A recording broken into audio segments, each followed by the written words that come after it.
하나님 말씀은 느헤미야 11장 1절에서 12장 25절까지의 말씀인데요. 우리 11장 1절, 우리 1절과 2절, 우리 두 절만 우리 한 목소리로 같이 읽도록 하겠습니다. 구약성경 743페이지, 구약성경 743페이지, 느헤미야 11장 1절과 2절, 두 절의 말씀을 우리 한 목소리로 같이 읽겠습니다. 시작! 백성의 지도자들은 예루살렘에 거주하였고 그 남은 백성은 제비 뽑아 10분의 1은 거룩한 성 예루살렘에서 거주하게 하고 그 10분의 9는 다른 성읍에 거주하게 하였으며 예루살렘에 거주하기를 자원하는 모든 자를 위하여 백성들이 복을 빌었느니라. 아멘. 오늘 말씀의 제목은 회복된 이스라엘 공동체의 여러 이름들이라는 제목으로 말씀을 나눕니다.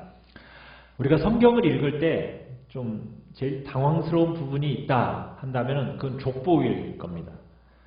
족보가 성경에 많이 나오잖아요. 족보의 이름들 여러분에게 좀 익숙한가요?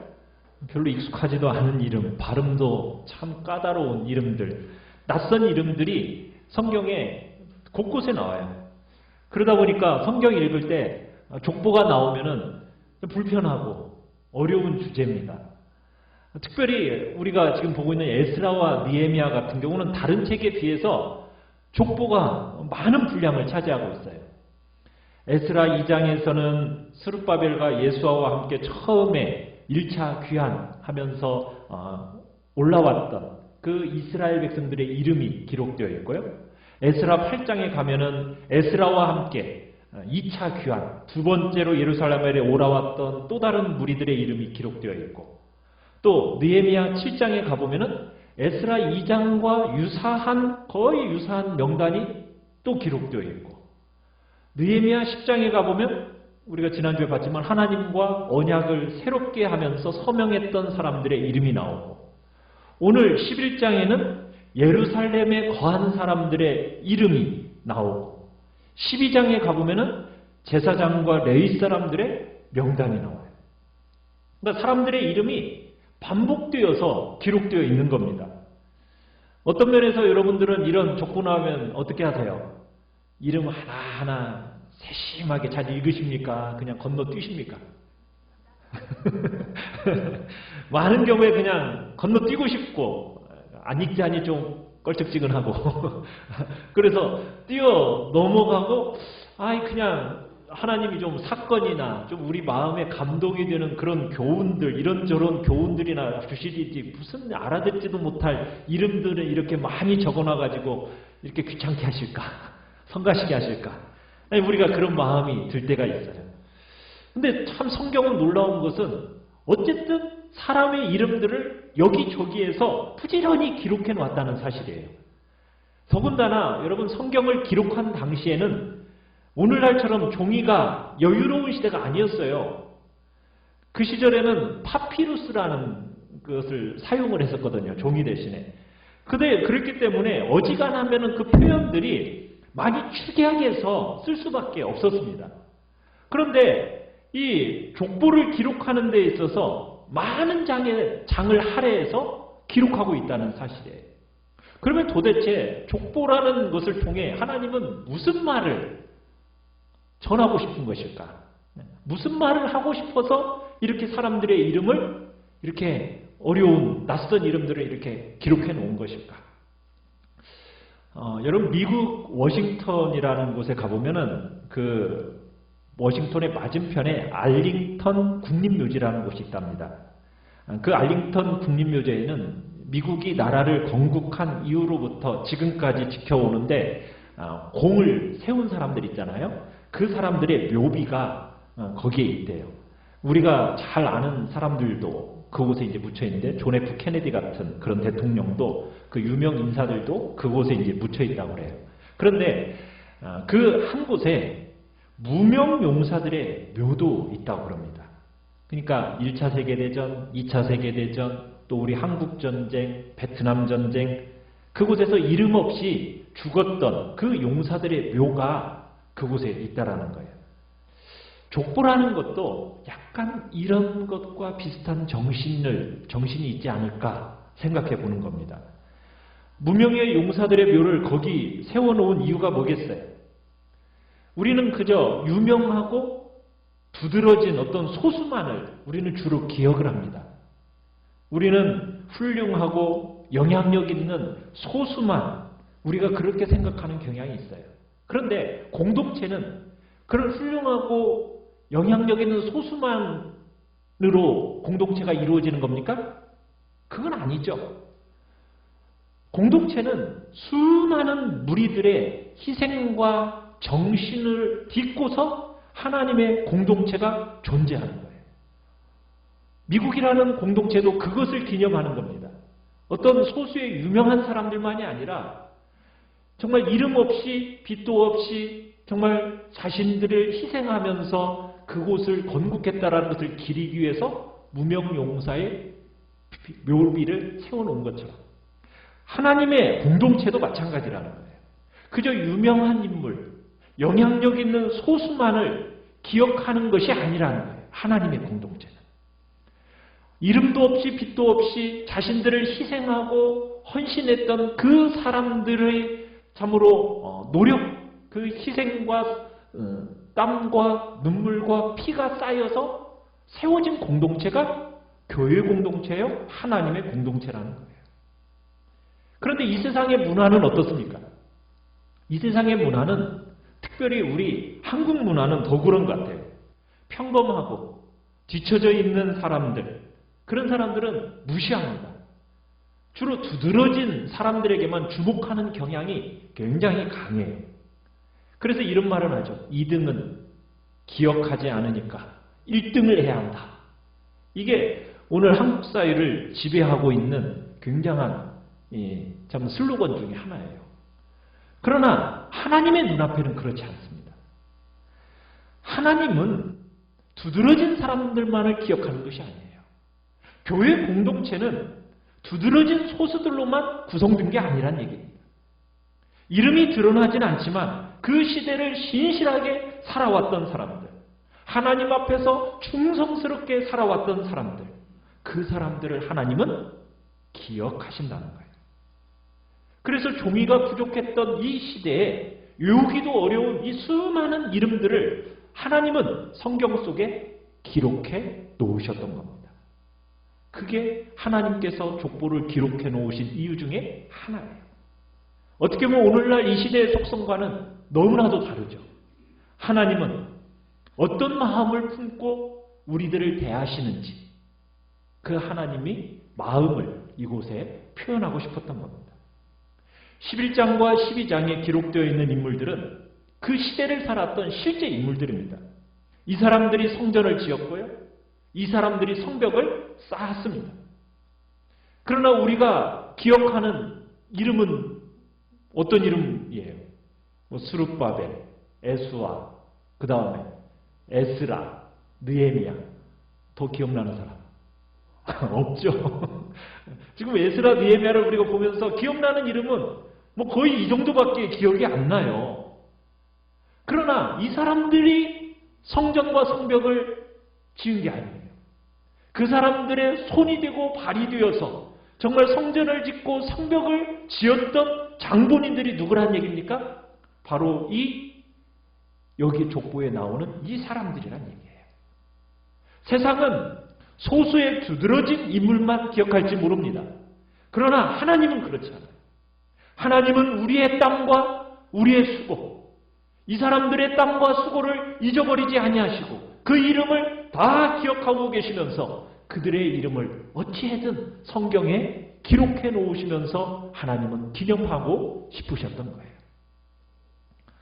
출애굽기 33장 17절에 가보면은 모세가 하나님께서 모세에게 뭐라고 얘기하시느냐면 내가 너를 이름으로도 안다 이렇게 말씀하세요. 이름으로도 안다.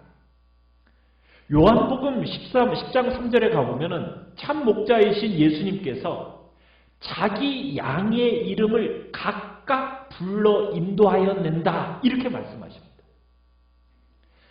우리 주님이 목자가 되셔서 양을 치고 그 양을 이렇게 돌보는 데 있어서 그 각자의 이름을, 각각의 이름을 부르시고 아신다는 거예요. 주님이 여러분의 이름을 아시겠습니까? 모르시겠습니까? 알고 계십니다. 여러분의 이름을 부르시고 여러분이 그분을 아는 것처럼 그분이 여러분을 아는 인격적이고 살아있는 그 관계 안에서 여러분을 아신다는 것이 우리 주님의 말씀이세요. 우리가 무리로 하나님 앞에 서 있는 게 아닙니다. 각각 개개인의 이름으로 하나님은 다 알고 계십니다. 하나님은 뭉뚱그려서 여러분들을 보고 계시는 게 아니에요. 하나님은 정말 목자가 각각 개개인의 양의 이름을 아는 것처럼 우리 개개인을 인격적으로, 개인적으로 아시고 부르시고 그리고 우리들과의 관계를 생생한 만남의 관계로 이어가고 계신다는 거예요. 그게 기독교입니다. 하나님은 어떤 두드러져 있는 소수에게만 관심을 가지신 분이 아니에요. 나는 어떻게 되든지 별로 관심이 없는 그런 분이 아니란 얘기입니다. 하나님은 여러분의 이름을 아십니다. 여러분의 뭐까지도 다 세고 계신다고요? 네, 머리카락 숱까지도 다 헤아리신다. 이것이 기독교의 제일 중요한 심장과 같은 내용이에요. 주변에 있는 다른 사람들은 여러분을 잘 모를지라도 하나님은 여러분의 눈물을 아십니다. 여러분의 땀을 아십니다. 여러분이 주님을 위한 그 수고를 절대로 잊어버리지 아니하시고 기록해놓고 기억하고 계십니다. 이 말을 하고 싶어서 주님은 이 족보를 기록해놓고 계시는 거예요. 자, 오늘 11장을 보시면은 11장은 이 11장에 등장하는 명단은 지금 어떤 명단입니까? 예루살렘에 누가 들어가서 살 것인가 하는 그 명단입니다. 자, 이 주제가 왜 중요하냐면 여러분 예루살렘은 성전이 있습니다. 그리고 이 성전을 중심으로 해서 이스라엘 모든 삶의 중추가 바로 이 예루살렘에 있는 거예요. 그런데 이스라엘이 나라를 빼앗기면서 이 성전이 어떻게 됐죠? 다 허물어졌죠. 성벽은요, 다 회파됐죠. 그래서 예루살렘이 완전히 괴멸돼 버렸습니다. 자, 그래서 이제 바벨론으로 끌려갔던 그 포로들이 다시 돌아왔어요. 돌아와 봤는데 예루살렘이 지금 어떻게 생겼어요? 다 무너져 있는 거예요. 성벽은 무너져 있죠. 그러니 이방 족속들의 침입으로부터 누가 뭐 하나 보호해 줄 수 있는 게 없는 겁니다. 그런데다가 이 예루살렘을 주변의 열강들이 주목하고 있는 거예요. 그러니 사람들이 그 예루살렘에 거주할 수 있어요, 없어요? 거주할 수가 없는 거예요. 그러다 보니까 이 사람들이 돌아오는 왔지만 예루살렘에 거주하지 않고 주변 도성으로 다 흩어져서 살게 되었어요. 그러다가 성전이 지어졌어요. 그 다음에 느헤미야 시대 때는 뭐가 완성이 됐어요? 성벽이 다 쌓아졌어요. 성전도 지어졌고요. 성벽도 이제 다 쌓아졌어요. 그럼 된 건가요? 아니, 그곳에 누가 살아야죠. 사람이 살아야 할 거 아니겠어요. 예루살렘 안에 사람들이 거주해야, 그래야 예루살렘이 회복되는 거 아니겠습니까? 그래서 예루살렘 성전도 짓고 성벽도 다 지어졌는데 예루살렘 안에 사람들이 들어가서 살도록 사람을 보내야 되는 거예요. 자, 그래서 누가 이 예루살렘 성으로 들어가 살게 되었는가? 그것이 바로 우리가 금방 봤던 1절, 2절이에요. 자, 1절, 2절에 보면 세 가지 방법으로 사람들이 예루살렘으로 보내지게 되는데요. 자, 제일 먼저 누가 예루살렘에 들어가게 됩니까? 백성의, 지도자들이에요. 백성의 지도자들이 예루살렘에 거주하였습니다. 여러분, 이게 교회입니다. 교회는 언제나 어떤 원리를 갖고 있느냐? 지도자들이 제일 많이 수고하고 희생하는 공동체가 교회입니다. 교회는 세상처럼 지도자들이 권세를 가지고 권리를 추구하면서 부당 이득을 취하고 자기와 가까운 사람들에게 많은 불이한 혜택을 주는 그런 세상 구조와는 다른 것이 교회입니다. 교회는 지도자들이 어떤 곳이라고요? 제일 많이 수고하고 희생하는 자리에 가는 사람들이 바로 교회의 지도자들이란 얘기입니다. 이게 교회가 가지고 있는 아주 중요한 특징이에요. 교회가 이런 건강한 구조를 가지고 이 건강한 구조를 세상에 흘려보내야 됩니다. 그래야 세상이 달라지는 거예요. 그런데 반대로 세상처럼 교회 안에서도 지도자라고 불리우는 사람들이 자기 권세, 자기 권리를 사용해가지고 남들이 누릴 수 없는 그 특권을 누린다. 남들이 고생하는 지도자들이 안 나온다. 여러분, 그러면은 교회만의 문제가 아니라 사회까지도 척박하고 아프게 되는 거예요. 오늘날 지금 한국 교회가 그러한 모습으로 변해져 가고, 그로 인하여서 지금 한국 사회가 이렇게 아프고 척박해져 가고 있는 거예요. 주님이 세상에 계실 때 우리에게 가르치신 내용이 뭡니까? 누구든지 으뜸이 되고자 하는 자는 뭐가 되어야 된다? 종이 되어야 한다. 누구든지 지도자가 되고 싶어 하느냐? 그렇다면 남을 섬기고 희생해야 한다. 이게 교회, 하나님의 백성들이 따라야 할 질서라는 거예요. 이런 질서를 따라 살아야 된다는 겁니다. 이 질서가 교회 안에 살아있지 못하면 세상도 같이 무너지는 거예요. 우리가 경험하는 제일 큰 아픔은 지도자라고 불리우는 사람들이, 우리는 보잖아요. 자기의 지위와 자기의 권리를 이용해가지고 그걸 어떻게 합니까? 부당하게 사용하잖아요. 그죠? 자기 자식을 위해서, 자기 가까운 친척들, 지인들을 위해서 자기 권세와 자기 권리를 부당하게 쓰므로 말미암아 오늘 우리 한국 사회에 일어나는 일들 우리가 뻔히 보고 있지 않습니까? 지도자는 그런 사람이 아니라는 거예요. 지도자라는 사람은 뭐 하는 사람들이라는 거예요? 더 많이 희생하고 더 많이 고생하고 더 많이 섬기는 자리로 가야 된다는 거예요. 그게 교회다운 모습이고, 그런 교회가 있는 사회가 영향을 받아서 그 사회가 달라지게 된다는 거죠. 여러분, 오늘 같은 민주사회에서요, 영국과 같은 나라에서는 왕이 있고 귀족이 있죠. 그죠? 아니, 좀 이상하지 않으세요? 아니, 민주화가 이렇게 되어진 이 시대 속에 웬 귀족이 있고 계급사회가 여전히 존재하는 것일까? 왜 그대로 가지고 있는 것일까? 여러분, 조금 의구심이 생기지 않으십니까? 왜 그럴까요? 이유가 뭔지 아십니까? 뭐 이런 말 있죠. 노블레스 오블리주. 무슨 뜻이에요? 그 지위에 있는 사람은 그만큼의 책임을 진다는 거예요. 무슨 얘기냐면, 전쟁이 일어나면요, 제일 먼저 나가서 싸워서 죽는 사람이 누구인지 아십니까? 귀족들이라는 거예요. 귀족들이라고 해서 전쟁이 나면 자기 자식들 앞날 보내고 해외로 도피시키는 그런 일을 한 사람들이 아니라, 전쟁이 딱 일어나면 귀족 자제들이 먼저 나가서 싸우다가 죽는 사회가 바로 그 사회였다라는 거예요.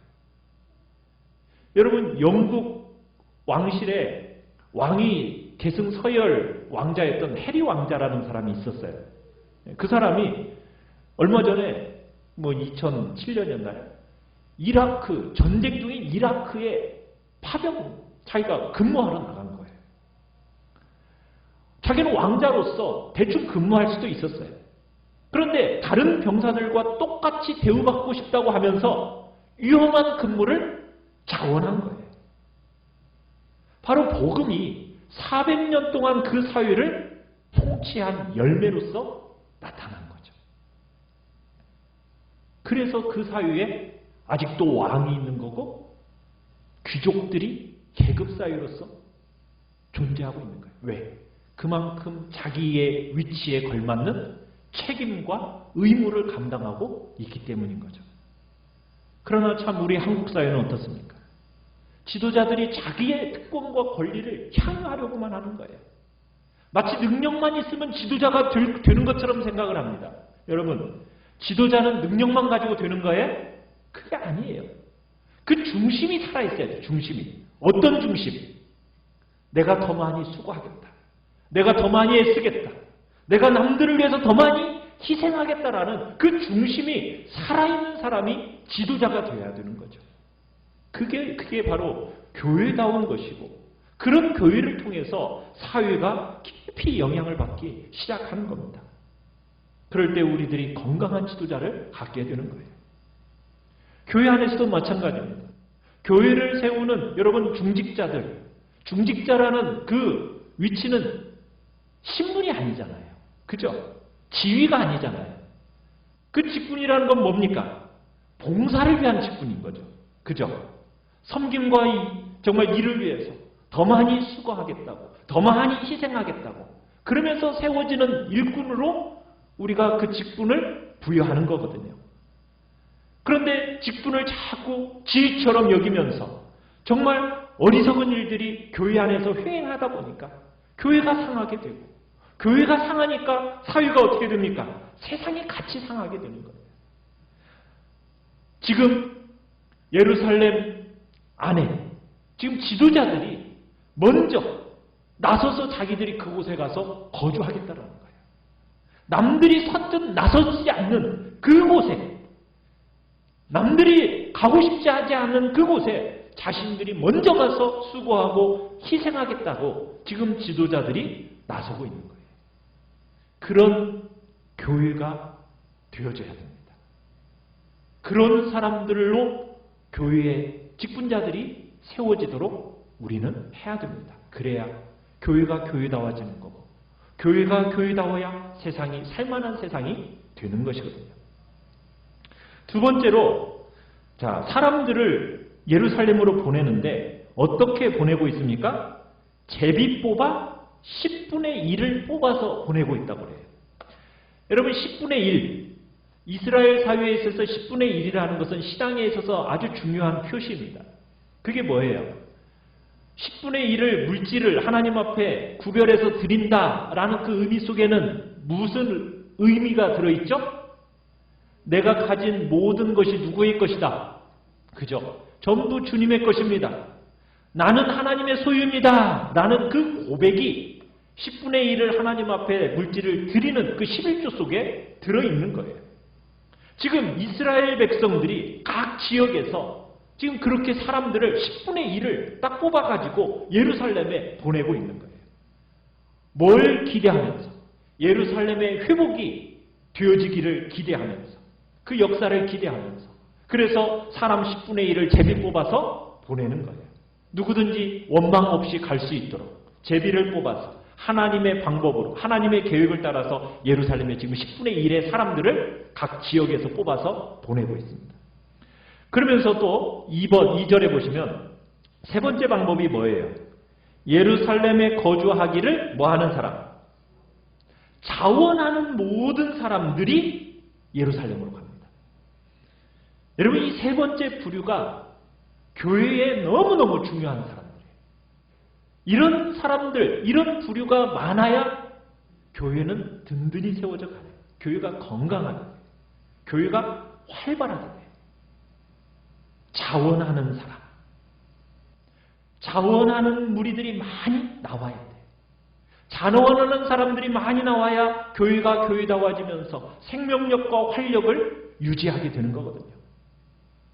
세상에서의 직장 생활은 돈을 주면서 목줄을 꽉 쥐고 있으니까 할래 안 할래 이렇게 할 수 있어요. 그죠? 이익과 불이익이 확실하게 나누어지잖아요. 근데 교회는 그런 공동체가 아니잖아요. 강제할 수 있는 어떤 수단이 없어요. 이해관계에 의해서 움직이고 이해관계가 없으면 자원하지 않는다? 여러분, 그런 일이 반복해서 교회 안에 일어나면 교회는 생명력을 상실하게 되는 거예요. 교회는 많은 자원하는 심령들을 필요로 하고 있습니다. 그런데 자원하는 일에는 반드시 뭐가 따르게 되어 있어요? 대가지불이 따르고 희생이 따르게 되어 있어요. 여러분, 이스라엘 백성들이 지금 예루살렘의 자원에서 들어가겠다, 이것에는 수고가 따르는 거예요. 어떤 수고가 따르는 겁니까? 지금 예루살렘, 지금 유대 땅으로 돌아온 사람들도 이미 상당한 대가 지불을 했어요. 어떤 대가지불을 했습니까? 포로로 끌려가가지고 지금 바벨론이라는 그 땅에서 상당 세월 70여 년 이상 지내면서 뿌리 내려 살았단 말이에요. 자, 그런데 뿌리 내린 그 모든 것들을 다 내팽개치고 약속의 땅으로 왔습니다. 상당한 대가지불, 적지 않은 희생을 하고 이 땅에 온 거예요. 자, 그런데 예루살렘으로 딱 왔는데 예루살렘으로 해서 거주할 형편이 돼요, 안 돼요? 안 됐어요. 그래가지고 예루살렘을 떠나서 다른 지역에 가서 살았단 말이에요. 그러기를 100여 년이라는 세월 동안 예루살렘 다른 지역, 주변 다른 지역에 거주하면서 삶의 터전을 다 껐어요. 그런데 100년 동안 살아왔던 그 터전을 어떻게 해야 되는 겁니까? 예루살렘에 가서 거하려면 그거 다 포기해야 되는 거예요. 지금까지 가까웠던 그 터전들을 다 포기하고 예루살렘 성 안으로 들어가야 되는 거예요. 여러분, 그거 쉬운 일입니까? 쉬운 주제가 아니에요. 대가지불과 많은 수고가 따르는 거예요. 그런데도 불구하고 뭐 하는 거예요? 자원함으로 들어요. 자원함으로. 예루살렘이 신앙의 중심을 회복해내고 예루살렘다워지면서 민족이 회복되는 그 영광을 사모하면서 그 수고와 대가지불을 아까워하지 않는 자원하는 심령들이 나왔다는 거예요. 오늘날 우리가 살아가는 이 시대는요, 수고를 안 하려고 해요. 옛날처럼 수고를 안 하려고 합니다. 사람들이 다 약에 빠져졌어요. 다 뭐 하려고 그래요? 편하고 누리려고만 합니다. 자원함에 따르는 정말 대가지불, 수고, 여러분 이것을 스스로 알고 선택하는 사람들이 적어져가고 있어요. 그런 사람이 많이 나와야 교회가 교회다워지고 생명력을 유지하게 되는데 너무나도 쉽고 편하게 신앙생활을 하려고 하는 사람들이 점차 많아지고 있어요. 보편적으로 많아져 버렸습니다. 자원에서 희생하고 대가를 지불하려고 하지 않는 거예요. 그러다 보니까 교회가 지금 어떻게 되고 있어요? 보편적으로 약해져 가고 있는 거예요. 주님께서 우리에게 뭐라고 권면을 하십니까? 그러니까 너희는 먼저 뭐와?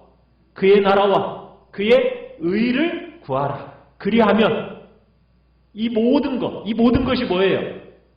우리의 관심사를 지배하고 있는 먹는 것, 마시는 것, 입는 것, 사는 것, 그 모든 것 내가 다 더하여 주시리라. 우리 주님이 약속하셨어요. 우선순위를 두고 먼저 해야 될 것이 뭔지를 우리에게 가르쳐 주신 거예요. 하나님의 나라와 하나님의 의를 먼저 구하면 나머지는 내가 다 책임져 주시겠다 약속하셨어요. 그러니 자원함으로 대가집을 주저하지 말고 하나님 앞에 제발 우선순위의 삶을 살아라. 주님이 그렇게 촉구하고 격려하신 거예요. 그런데 사람들이 점점 그러질 않아요. 히브리서 11장에 가보면 모세 이야기가 나와요. 히브리서 11장 24절로 26절에서 모세가 이렇게 했다고 그래요. 믿음으로 모세는 장성하여 바로의 공주의 아들이라 칭함을 뭐하고? 거절하고 도리어 하나님의 백성과 함께 고난받기를 잠시 죄악을 나를 누리는 것보다 더 좋아하고 그리스도를 위하여 받는 수모를 애굽의 모든 보화보다 더 큰 재물로 여겼으니 이는 뭘 바라봄이라? 상 주심을 바라봅니다. 모세는 공주의 아들로서 모든 존귀와 보화를 다 내려놓고 종살이하던 그 이스라엘 백성과 함께 고난받기를 위해서 수고를 아까워하지 않고 다 드렸다라는 거예요. 뭘 믿었기 때문에? 하나님이 주실 상이 있음을 믿었기 때문에 그런 것들을 주저하지 않고 두려워하지 않고 그 길을 갔다라는 거예요. 여러분, 우리가 누리는 이 모든 복됨 다 자원함으로 여러분들 정말 값을 지불하고 섬겼던 우리 앞선배들의 그 땀과 눈물과 피로 말미암아 세워진 거 아닙니까? 그렇다면 우리도 이제 다음 세대를 위해서는 우리도 그에 합당한 자원함이 따르는 수고가 있어야 된다는 얘기예요. 다음 세대들이 정말 우리의 앞세대들이 했던 것들처럼 건강한 교회를 우리가 물려주려면 우리가 자원함으로 더 주님 앞에 값을 지불하고 나아가는 것을 주저하지 않아야 되고요. 그래야 건강한 공동체가 세워짐을 주님은 오늘 우리에게 말씀하시는 겁니다. 자, 그러면서 이제 세 번째 이 11장에 나오는 족보에서 예루살렘 성에 이제 누가 들어가느냐? 우리 4절 중반쯤에 가보시면 이렇게 얘기해요. 유다 자손 중에는 하면서 나오죠. 4절에. 그래서 유다 지파 중에 대표들이 들어갔어요. 자, 7절에는 누가 들어갔습니까? 7절에는 베냐민 자손은 하면서 베냐민 지파의 일부가 예루살렘으로 들어갔습니다. 자, 10절에는요. 제사장 중에는 하면서 제사장 가문들의 이름이 나오고 있어요. 자, 그 다음에 15절에 가보시면 누가 나오고 있어요? 레위 사람 중에는 하고 레위 지파 사람들이 들어갔어요. 자, 그런데 레위 지파가 거론될 때마다요. 무슨 일을 하는지가 같이 거론이 돼요. 자, 17절 중반절에 가보시면은 이렇게 얘기하고 있어요. 그는 뭐 할 때? 기도할 때 감사하는 말씀을 인도하는 자가 되었고. 그러니까 레위 지파가 하는 중요한 일 중에 하나가 뭐였다는 거예요? 감사하는 말을 인도하는 역할을 했다는 거죠. 자, 19절에서는 누가? 성문지기. 그러니까는 레위 지파에 하는 일이 뭐였어요? 성문지기의 역할을 했어요. 자, 그 다음에 21절 누굽니까? 느디님 사람. 우리가 지난번에 봤었는데 느디님 사람 하면 누구라고 얘기했어요? 느디님 사람은 레위 지파가 하는 일들을 하는 성전에 딸린 종들입니다. 종들. 어떻게 보면 제일 낮은 계층에 속한 사람들이 바로 이 느디님 사람들입니다. 자, 22절에는 뭐 하는 사람들? 노래하는 자들. 참 레위 지파가 하는 제일 중요한 일 중에 하나가 뭐냐면 노래하는 일이에요. 자, 11장의 족보는 지금 예루살렘에 거주하는 사람들이었다면 이제 12장으로 넘어가 보시면 이 12장의 족보는 누가 나오냐면 제사장들과 레위 사람들이 반복되어서 나타나요. 자, 1절부터 나오는데 1절에는 스룹바벨과 예수아와 함께 돌아온 누구? 그죠? 제사장들의 이름이 이제 쭉 나오고 있어요. 자, 그 다음에 8절 9절에 가보면은 누가 나오고 있습니까? 그때 같이 왔던 레위 사람들이 나오고 있어요. 자, 그런데 레위 사람들이 8절에 보면 뭘 했다라고 얘기하고 있어요? 그의 형제와 함께 찬송하는 일을 맡았다. 자, 9절에서는 직무를 따라 그들의 맞은편에 있었다. 그러니까 찬양대가 어떻게 있었느냐? 이렇게 양편에 두 편으로 해서 서로 교창하는 그런 찬양대가 있었다라는 거예요. 자, 그 다음에 10절, 11절에 가보시면은 이 10절, 11절은 아주 중요한 족보인데 이 6명의 대제사장들의 명단이에요. 포로 후기 대제사장들의 명단이에요. 제일 먼저 돌아왔던 대제사장이 누구예요? 10절에 예수아. 예수아 다음에 누굽니까? 그죠? 요야김이죠. 자, 그 다음에 요야김 다음에 엘리야십. 이 엘리야십은 누구냐면 느헤미야 시대 때 대제사장입니다. 그 다음에 네 번째는 누구예요? 요야다. 다섯 번째는 요나단. 여섯 번째는 야뚜아. 이게 이제 대제사장의 족보예요. 자, 그 다음에 이제 12절에 보시면 예수와 다음인 2대 대제사장이 누구라고요?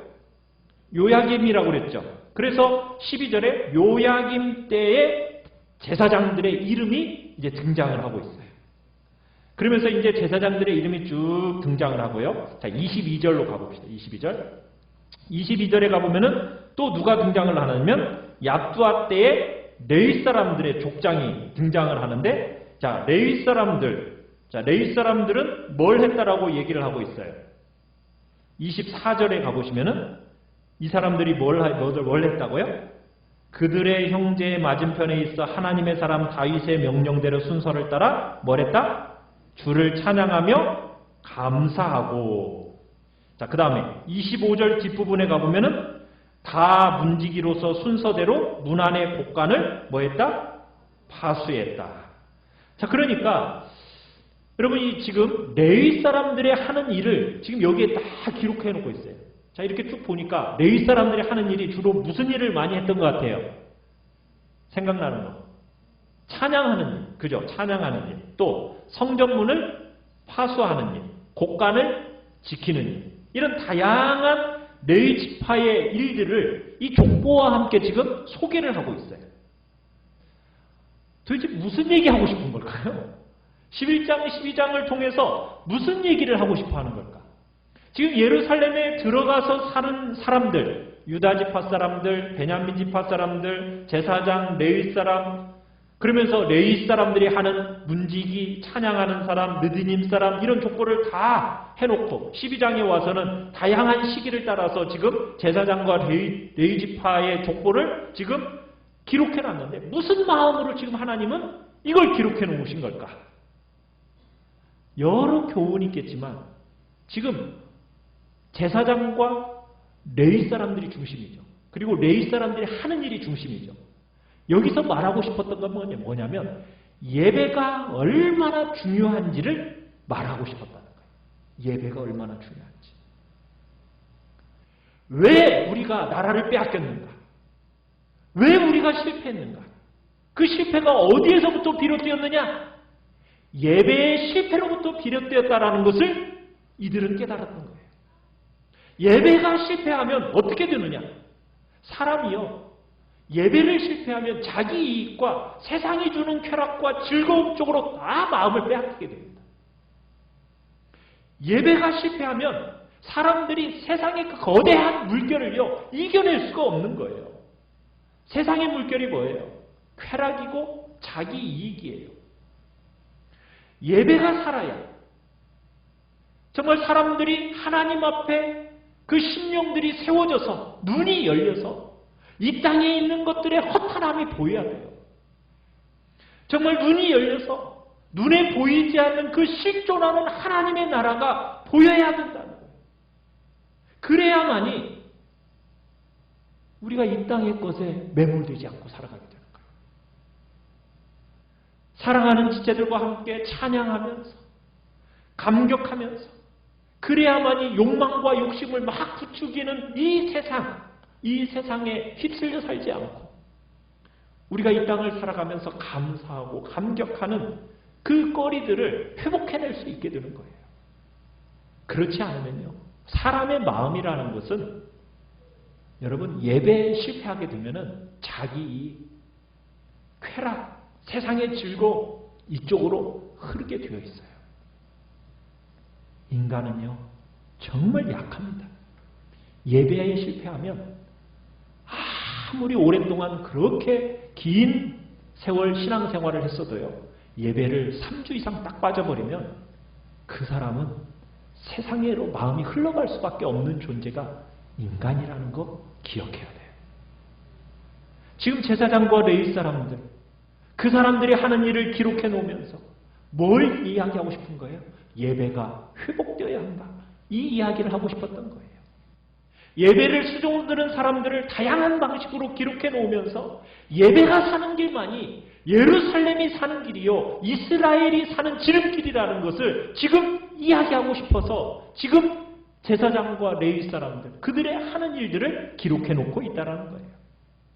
사람을 바뀌는 제일 중요한 현장이 어딘지 아십니까? 예배의 자리입니다. 자녀들의 신앙을 물려줄 수 있는 최고의 현장이 어딘지 아십니까? 예배의 자리입니다. 돈, 명예, 성공 이런 것에 끝없이 초점을 맞추면서 살아가도록 만드는 이 세상 속에서 돈이나 명예나 성공 어떤 것을 가져도 만족할 수 없다는 것을 가르쳐주는 자리가 어디입니까? 예배의 자리인 거예요. 회중들이 함께 예배의 자리로 나아가서 함께 그 귀한 지체들끼리 서로 사귀고 누리는 그 참된 복락이 무엇인지를 알아야만이 이 땅의 것에 마음을 빼앗기지 않고 살아가게 되는 거예요. 그래서 예배의 부흥은 이스라엘 백성들이 목말라 하면서 기대했던 가장 중요한 자리였습니다. 오늘 우리 교회도 마찬가지입니다. 여러분은 예배를 어떻게 드리고 계십니까? 습관적이고 형식적으로 그저 최소한의 의무만 감당하겠다는 마음으로 우리가 예배의 자리에 가면 안 됩니다. 우리는 예배를 생사가 걸린 것처럼, 나의 생사가 달린 것처럼 우리 예배를 드려야 합니다. 그게 교회다워지는 하나밖에 없는 길이라는 것처럼 우리 예배 드려야 됩니다. 우리의 이름을 아시는 하나님, 우리를 각각 불러서 이끌어 가시는 그 하나님, 우리가 그 하나님을 사모하고 자원하는 마음으로 대가를 지불하면서 우리 예배의 자리에 나와야 하는 겁니다. 우리의 귀한 자녀들에게도 우리 신앙의 전수가 바로 이 가장 중요한 도구가 뭐라고요? 예배인 줄 알고 그 예배를 소중하게 여기고 그 예배의 자리에 나가서 하나님을 찾고 부르는 그 목마름으로 주님 앞에 나아갈 수 있도록 우리가 길러내야 주의 교회가 새로워지고 주의 교회가 회복이 되어지는 겁니다. 우리가 세워가야 할 교회는 그런 교회입니다. 여러분들이 정말 목마르게 예배를 사모하시고 하나님 앞에 나아오시기를 간절히 바랍니다. 그래서 정말 하나님의 성령님 여러분들의 마음을 만져주시고 하나님과의 만남의 역사가 일어나고 그 예배를 통해서 여러분의 삶이 살아나고 교회가 살아나고 이 땅이 회복되어지는 그런 은혜의 역사들이 우리 안에 일어나기를 간절히 바랍니다. 그런 교회 우리 같이 세워가기를 원합니다. 여러분의 삶에 예배를 향한 목마름, 자원하는 심령으로 우리의 이름을 아시는 그 하나님 아버지를 부르는 감격스러워하는 그런 복된 예배의 자리, 우리의 삶에 풍성하게 일어나기를 기도하면서 우리가 이 시간 주님 앞에 기도하며 찬양하며 나아가겠습니다. 나아가겠습니다. 나아가겠습니다. 나아가겠습니다.